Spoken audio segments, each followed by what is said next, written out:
নমস্কার বন্ধুরা, আপনাদের সকলকে স্বাগতম জানিয়ে আমি কৃষ্ণ বিশ্বাস শুরু করছি আজকের ভিডিওটি। বন্ধুরা, আমাদের সকলের কম বেশি ইচ্ছা করে বাড়ির উঠানে কিংবা ছাদে টবের মধ্যে আপেল ফল ফলানোর। কিন্তু আসলেই কি টবের মধ্যে আমাদের মতো গরম এলাকাতেও আপেল ফলানো সম্ভব? হ্যাঁ বন্ধুরা, সম্ভব। আমাদের পশ্চিমবঙ্গে ও বাংলাদেশের মাটিতেও প্রচণ্ড গরমে 1 থেকে 2 বছরের মধ্যেই আপেল গাছে আপেল ধরানো সম্ভব। তবে সব ধরনের আপেল গাছেই যে আপেল ধরবে এমনটা কিন্তু নয়।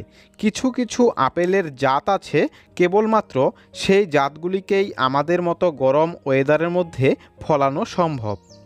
সুতরাং বন্ধুরা, আজকের ভিডিওটিতে আমি আলোচনা করতে যাচ্ছি আপেলের কোন কোন জাতগুলিকে আপনারা নির্বাচন করবেন এবং সেই আপেল গাছগুলিকে কিভাবে টবে প্রতিস্থাপন করবেন এবং কিভাবে এগুলিকে পরিচর্যা করবেন। এই সমস্ত বিষয় নিয়ে আজকের ভিডিওটিতে আলোচনা করতে যাচ্ছি, তাই মনোযোগ সহকারে ভিডিওটিকে প্রথম থেকে শেষ পর্যন্ত অবশ্যই দেখবেন। বন্ধুরা, আজকে আমি যে 3টি আপেলের জাত নিয়ে আপনাদের সামনে আলোচনা করতে যাচ্ছি তার মধ্যে প্রথমটি হলো HRMN 99 আপেল। আপনারা অনেকেই হয়তো এই আপেল গাছটির নাম শুনেছেন। এটি হরিমোহন শর্মা নামে একজন ব্যক্তি আবিষ্কার করেছেন। গরম আবহাওয়াতেও এটির রেজাল্ট খুবই ভালো। এই গাছটির পাতাগুলি গাঢ় সবুজ হয় এবং পাতাগুলির সাইজও অনেকটাই বড় হয়। অর্থাৎ পাতা দেখে আপনি চিনতে পারবেন কোনটি HRMN 99। তার পাশাপাশি গাছটি অবশ্যই গ্রাফটিং করা গাছ কিনা সেটি দেখে তবেই আপনি কিনবেন। আপেলের বীজের থেকে তৈরি চারার সাথে গাছগুলিকে গ্রাফটিং করা থাকে এবং সেগুলি প্লাস্টিক দ্বারা বাঁধাও থাকে। এবারে এই গাছটিকে লক্ষ্য করুন বন্ধুরা, এটি হচ্ছে আন্না আপেল। এটির পাতার রং HRMN 99-এর থেকে সামান্য হালকা সবুজ এবং পাতাগুলির সাইজ অনেকটাই ছোট হয়। 3 নম্বর গাছটিকে লক্ষ্য করুন বন্ধুরা, এটি হচ্ছে গোল্ডেন ডরসেট। এই গাছটির পাতা খুবই হালকা সবুজ ধরনের হয়, অর্থাৎ একটু হলদে টাইপের হয়ে থাকে। HRMN 99-এর থেকে পাতাগুলি একটু ছোট হয়। আমার এখানে প্রতিটি চারাই গ্রাফটিং করা। আপনারাও কেবল গ্রাফটিং করা চারাই কিনবেন, কখনো চারা গাছ কিনবেন না। চারা গাছে ফল ধরানো সহজ হবে না, বছরের পর বছর কেটে যাবে, তবুও আপনারা চারা গাছে আপেল ফলাতে পারবেন না।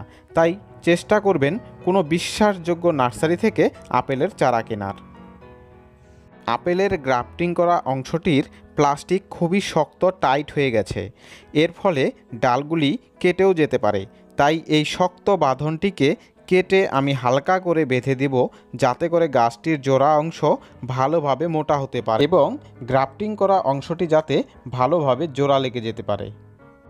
লক্ষ্য করে দেখুন বন্ধুরা, কিভাবে প্লাস্টিকগুলি গাছের সাথে গেঁথে গিয়েছিল। আপনারাও চারা কিনে আনার পর কিছুদিন পর লক্ষ্য করে দেখবেন, যদি দেখেন প্লাস্টিকগুলি এইভাবে গাছের গায়ে লেগে থাকে, তাহলে সেগুলিকে কেটে ফেলে দিয়ে নতুন করে প্লাস্টিক পুনরায় বেঁধে দিবেন। পুরনো প্লাস্টিক কেটে ফেলে দেওয়ার পর নতুন করে প্লাস্টিকের টুকরো নিয়ে ভালো মতো করে আগের জায়গায় পেঁচিয়ে দিতে হবে, যাতে করে জল কোনো রকমভাবেই ভিতরে প্রবেশ করতে না পারে।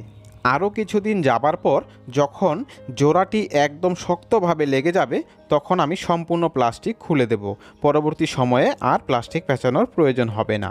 এই রকম করে আমি 3টি আপেলের চারাকেই এই কাজটি করে দেব। এবারে আসি মাটি তৈরি করার ব্যাপারে। আপেল গাছের টবের মাটি খুবই ভালোভাবে প্রস্তুত করে নিতে হবে, কারণ এমনিতেই আপেল গাছের ঠিকঠাক পরিবেশ আমাদের এলাকাতে নেই। মাটি তৈরির জন্য তাই সঠিক উপাদানগুলি আমাদের ভালো মতো মিশিয়ে নিতে হবে। আমি এখানে ব্যবহার করব 30 ভাগ মাটি, 20 ভাগ গোবর সার, 10 ভাগ কম্পোস্ট সার। আপনারা যে কোনো কম্পোস্ট ব্যবহার করতে পারেন। 10 ভাগ কোকোপিট, 20 ভাগের মতো বালি এবং 10 ভাগ ছোট ছোট পাথর। এই উপাদানগুলিকে ভালো মতো মিশিয়ে এর সাথে নিতে হবে মোটামুটি প্রতি টবের জন্য 2 চামচ করে নিমখোল, সর্ষের খোল, হাড় গুঁড়ো ও শিংকুচি। এই 4টি উপাদান আমি একসাথে আগেই মিশিয়ে রেখেছিলাম। সেখান থেকেই আমি প্রতিটি টবের জন্য বড় করে 1 মুঠো করে, 3টি টবের জন্য 3 মুঠো নিয়ে নিলাম। আপনার কাছে এপসম সল্ট বা ম্যাগনেসিয়াম সালফেট যদি থাকে তাহলে প্রতি টবের জন্য বড় চামচের 1 চামচ করে মিশিয়ে নেবেন। এটি মিশিয়ে নিলে গাছের প্রতিস্থাপনের যে শক লাগা সেটির থেকে গাছ রক্ষা পাবে। এরপর মিশ্রণটির সাথে মিশিয়ে নেবেন প্রতি টবের হিসাবে 1 চামচ করে ফাঙ্গিসাইড পাউডার। এই সমস্ত রকম উপাদানগুলিকে খুবই ভালো মতো মিশিয়ে নিলে আমাদের টবের মাটি প্রস্তুত হয়ে যাবে।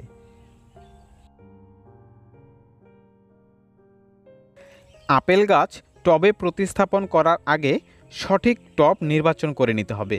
যেহেতু এটি ফলের গাছ, তাই আপনারা চেষ্টা করবেন একটু বড় ধরনের টব ব্যবহার করার। বড় মাটির টব কিংবা প্লাস্টিকের বড় ড্রাম ব্যবহার করতে পারেন। আমি এই জলের ড্রামগুলিকে কেটে ব্যবহার করব।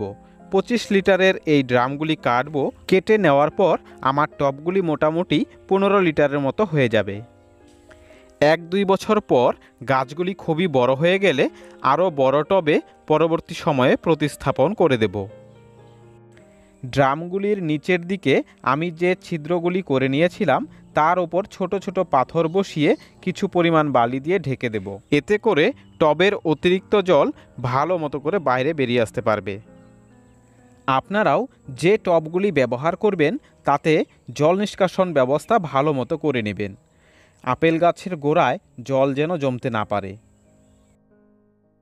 এরপর তৈরি করা মাটিগুলি দিয়ে টবের গলা পর্যন্ত ভরাট করে নিতে হবে। ভরাট করে নেবার পর টবগুলিকে 3 থেকে 4 দিন এইভাবে রেখে দিতে হবে। টবের মধ্যে মাটি ভরাট করার পর চারাগুলিকে সাথে সাথে রোপণ না করাই ভালো। আপনারা যদি কোনো প্রকার রাসায়নিক সার ব্যবহার করে থাকেন তাহলে কম করে 3 থেকে 4 দিন পর টবগুলির মধ্যে চারা রোপণ করবেন। আপনারা একটি বিষয় ভালো করে মনে রাখবেন, নার্সারি থেকে যে কোনো চারা কিনে এনে সাথে সাথেই কখনোই রোপণ করবেন না, তাতে চারাগুলি শক খেয়ে মারা যেতে পারে। তাই কিছুদিন বাড়িতে হালকা ছায়ার মধ্যে রেখে দিবেন এবং পরবর্তী সময়ে টবের মধ্যে চারাগুলিকে রোপণ করবেন। এবারে প্রতিটি টবের থেকে কিছু পরিমাণ মাটি সরিয়ে নিব যাতে চারাগুলি ভালো মতো বসিয়ে নিতে পারি। এবার চারাগুলির প্লাস্টিক থেকে চারাটিকে সাবধানে ভালো মতো বের করে নিতে হবে। এর জন্য ব্লেড বা ছুরি দিয়ে আপনারা প্লাস্টিকটিকে কেটে আস্তে করে সাবধানতার সাথে চারাটিকে বের করবেন। চারাটিকে বসানোর সময় মনে রাখবেন চারার গোড়ার মাটি সমান করে মাটি দিবেন। এর থেকে কম অথবা বেশি পরিমাণ মাটি দিবেন না। কম পরিমাণ মাটি দিলে চারার শেকড়গুলি পরবর্তী সময়ে বেরিয়ে আসবে। আবার বেশি করে মাটি দিলে গাছের গোড়ায় দাগ লাগতে পারে, ফলে গাছটির ক্ষতি হবে। তাই সমান সমান করে মাটি দেওয়ার চেষ্টা করবেন। আপেল গাছের তেমন কোনো রোগবালাই নেই, তবে গাছের পাতা মাঝে মাঝে পুড়ে যেতে পারে। এর কারণ অতিরিক্ত গরম পড়লে এমনটি হয়ে থাকে। তাই অতিরিক্ত গরমে গাছটিকে একটু হালকা ছায়াযুক্ত অঞ্চলে রাখার চেষ্টা করবেন। এছাড়াও আপেল গাছে 15 দিন পর পর ফাঙ্গিসাইড স্প্রে করে যাবেন, তাহলে আপনার গাছ সব সময় সুস্থ থাকবে। এছাড়াও অতিরিক্ত গরম পড়লে বিকেলের দিকে মাঝে মাঝে গাছগুলি ঠান্ডা জল দিয়ে ভিজিয়ে দিতে পারেন। এছাড়াও মাঝে মাঝে পাতার মধ্যে মাকড়সা ও পাতা ছিদ্রকারী পোকার আক্রমণ হতে পারে। এর জন্য কীটনাশক স্প্রে করে দিতে হবে। কীটনাশক হিসাবে আপনারা নিম তেল ব্যবহার করতে পারেন। টবে গাছ লাগানোর 2 মাস পর থেকে মাসে একবার করে এনপিকে 19-19-19 গাছের গোড়ায় প্রয়োগ করতে পারেন। এতে গাছের গ্রোথ ভালো মতো হবে। এনপিকে 19-19-19 আপনারা 5 গ্রাম প্রতি লিটার জলে গুলে পাতায় স্প্রে করে দিতে পারেন অথবা গাছের গোড়ায় মাটিতে প্রয়োগ করতে পারেন। এছাড়াও 15 দিন পর পর আপনারা সর্ষের খোল পচা জল গাছের গোড়ায় প্রয়োগ করে দেবেন। এতে করে গাছের চেহারা খুবই ভালো হবে। গাছের গ্রোথ ভালো মতো হয়ে থাকলে শীতকালে প্রুনিং করে দিতে হবে। তারপর শীতের পর মার্চ মাস এলেই শুরুতেই দেখবেন গাছে ফুল চলে এসেছে। এক এক করে আমি 3টি জাতের আপেলের চারাই টবে রোপণ করে দিলাম। এবারে আমি প্রতিটি টবেই জল দিয়ে দেব। জল বেশি পরিমাণে দিতে হবে যাতে টবের সমস্ত মাটিগুলি ভিজে যায় এবং নিচের দিকে যাতে জল বের হয়ে আসে। বন্ধুরা, আপনারাও আমার মতো করে বাড়িতে এই রকমের আপেলের চারাগুলিকে অর্থাৎ HRMN 99, আন্না আপেল, গোল্ডেন ডরসেট এই সমস্ত জাতের আপেলের চারাগুলিকে টবে লাগাতে পারেন। তাহলে দেখবেন 1 থেকে 1.5 বছর পর আপনার আপেলের চারাগুলিতে ফুল চলে আসবে এবং ফুল থেকে ফলেও পরিণত হবে। তবে মাথায় রাখবেন, সবসময় গ্রাফটিং করা গাছ কিনবেন।